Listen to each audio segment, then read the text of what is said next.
Hello बच्चों, मैं Rahul Choubey YouTube channel Rahul sir physics class से लेकर आया हूँ 11th फिजिक्स के टॉपिक। आज से हम लोग 11th फिजिक्स के टॉपिक पढ़ने वाले हैं। तो आज के वीडियो में हम देखेंगे कि 11th में फिजिक्स किस तरीके से है और उसे हमें कैसे पढ़ना है। अगर बच्चों आपको मेरे वीडियोस अच्छे लगते हैं तो मेरे चैनल को सब्सक्राइब करिए, लाइक करिए और बेल बटन को प्रेस कर दीजिए, जिससे जब भी मैं वीडियो अपलोड करूं तो आपको उसका नोटिफिकेशन मिलता रहे। तो बच्चों आज हम देखने वाले हैं 11th फिजिक्स, जिनको मैं हिंदी और इंग्लिश दोनों में ही बताने वाला हूं। तो ध्यान से देखिएगा बच्चों। देखिए 11th फिजिक्स में क्या है उसको हमें पढ़ना है। तो 11th फिजिक्स में सबसे पहली चीज़ हम पढ़ने वाले हैं इंट्रोडक्शन।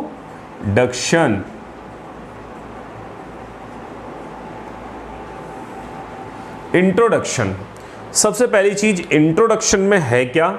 तो सबसे पहली बात है, जनरली हम लोगों ने बहुत सारी चीज़ें पढ़ी होंगी।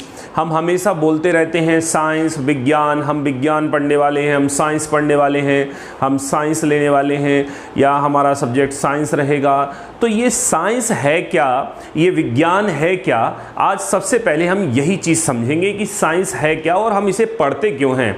कई लोगों को इसके बारे में कन्फ्यूज़न रहता है कि हम साइंस इसलिए पढ़ते हैं, हम साइंस इसलिए पढ़ते हैं, लेकिन आज वो कन्फ्यूज़न हम दूर करने वाले हैं कि एक्चुअली हमने साइंस पढ़ने का रीज़न क्या है।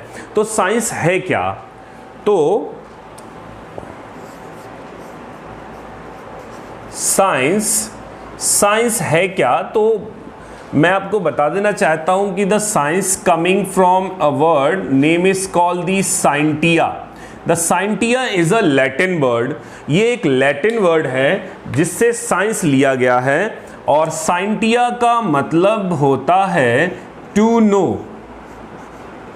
टू नो इसका मतलब हिंदी में हम बोल सकते हैं जानना। साइंस को हिंदी में विज्ञान कहा जाता है, और विज्ञान का अगर मैं संधि विच्छेद करूं तो इसका मतलब होता है वी धन ज्ञान, और वी का मतलब है स्पेशल, और ज्ञान का मतलब है नॉलेज।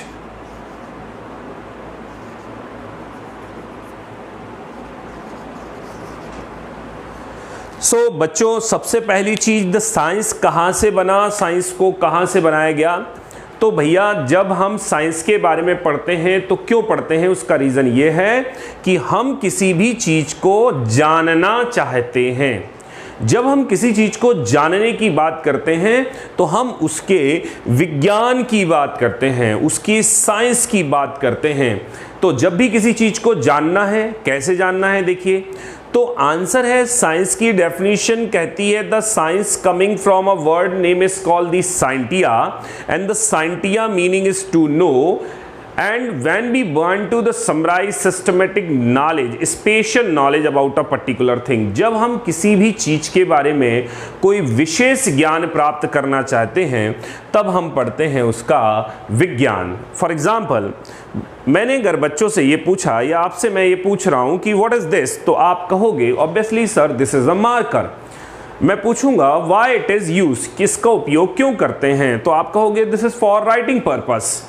मैं कहूँगा इसके दो एंड है, ये one and and second and. This and is why this and is use for writing purpose, this and is not use. तो आप कहोगे सर इससे लिख सकते हैं, इससे नहीं लिख सकते। तो ये तो इसका स्पेशल नॉलेज हो गया, इसके बारे में एक विशेष ज्ञान हो गया। इसका मतलब है पहले जो मैं चर्चा कर रहा था कि ये क्या है और किस लिए यूज़ करते हैं, ये सिंपल नॉलेज है।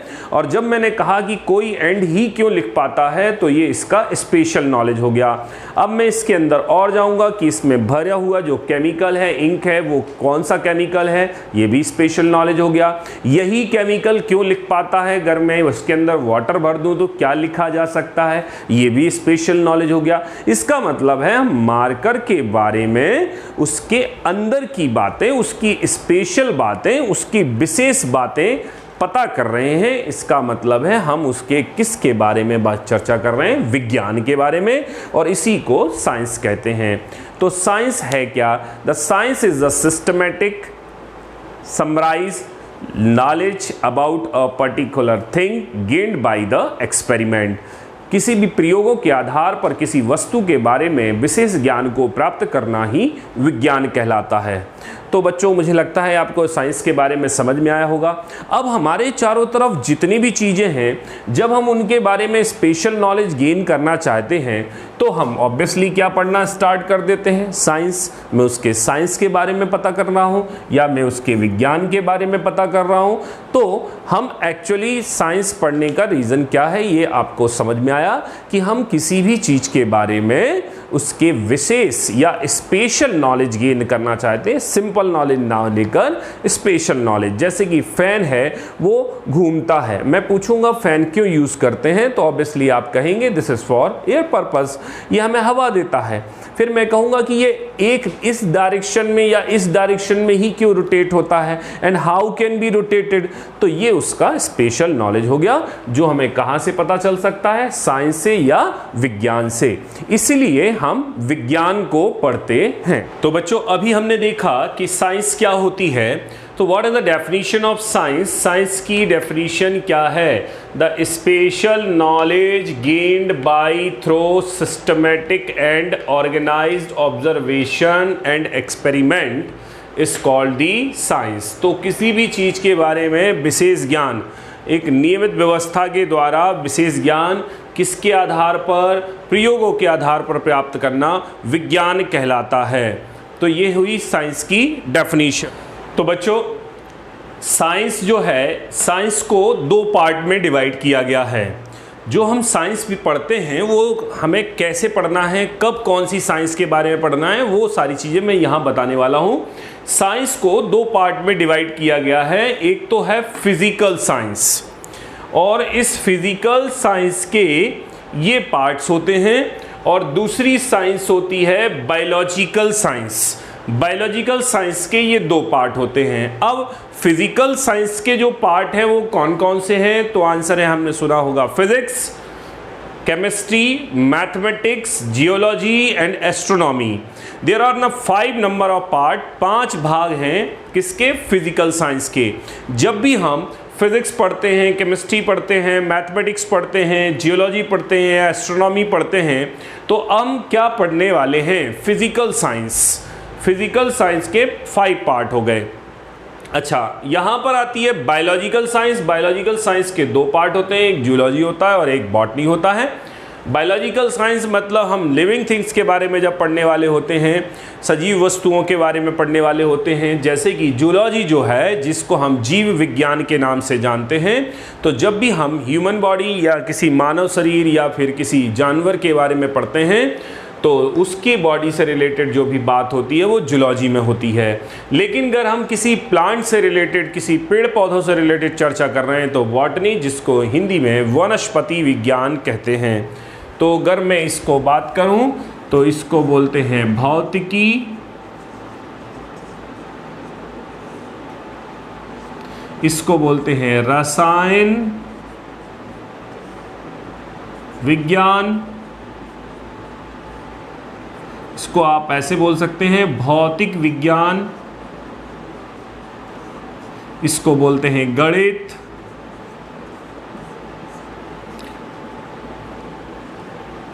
जूलॉजी में देखिए यहाँ पर इसको बोलते हैं जीव विज्ञान, और इसको बोलते हैं वनस्पति विज्ञान।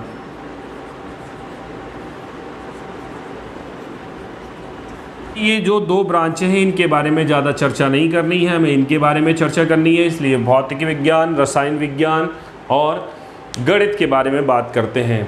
तो आंसर क्या हुआ कि साइंस जो है वो इतने पार्ट में डिवाइडेड है, फिजिकल साइंस या बायोलॉजिकल साइंस। फिजिकल साइंस के 5 पार्ट्स हैं, physics, chemistry and biology, physics, chemistry, mathematics, geology and astronomy.